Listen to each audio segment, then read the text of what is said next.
Okay, so here's the deal. Here is where the fight between Safaree and Moniece begins. I don't know where it's gonna end.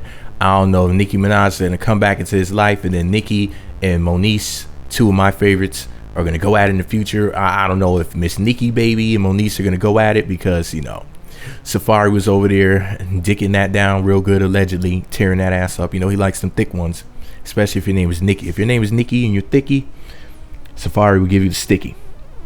So I reposted the video clip on my blog. Basically, it's an excerpt from an interview, I think at the Power 106 station between, Power 106 FM. Is it the Cruise Show? Anyway, she's being interviewed, Moniece that is.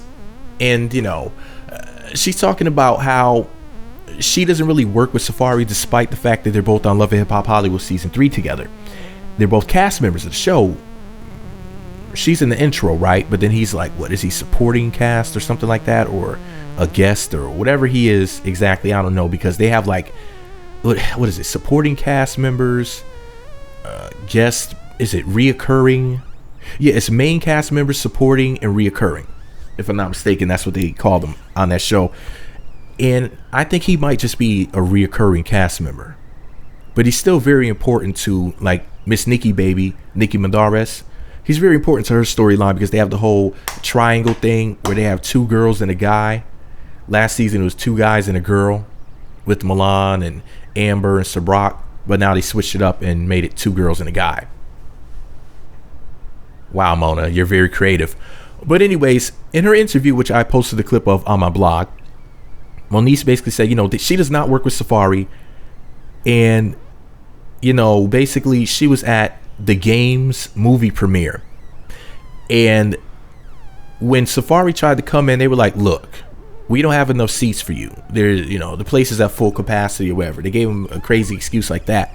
She walked up in there and she's like, damn, there's like mad seats up in here. Like, what the hell were they talking about? Funny thing about it is, well, before I go on to what else she said about that, matter of fact, I'll get back to it. I'll get back to that part. So she said that she's not sure whether or not Mona Scott Young had anything to do with the event. However, she knows that the game had like tagged Mona Scott Young in like a promo or something. So therefore, Mona Scott Young may have helped with some of the logistics or putting the event together or something like that. She may have taken part in it. The funny thing about it is Moniece thinks she's shading Safaree Samuels, but here's the two things that she didn't realize she said when she made these comments. Number one, Safaree and the game were just at Ray J's wedding together, and they were really hamming it up together, looking like they were best friends. So it looks like if they're not close, they may get close someday. So therefore, she's basically saying in so many words, whether she realizes it or not, that the game is not as friendly with Safaree as he may think.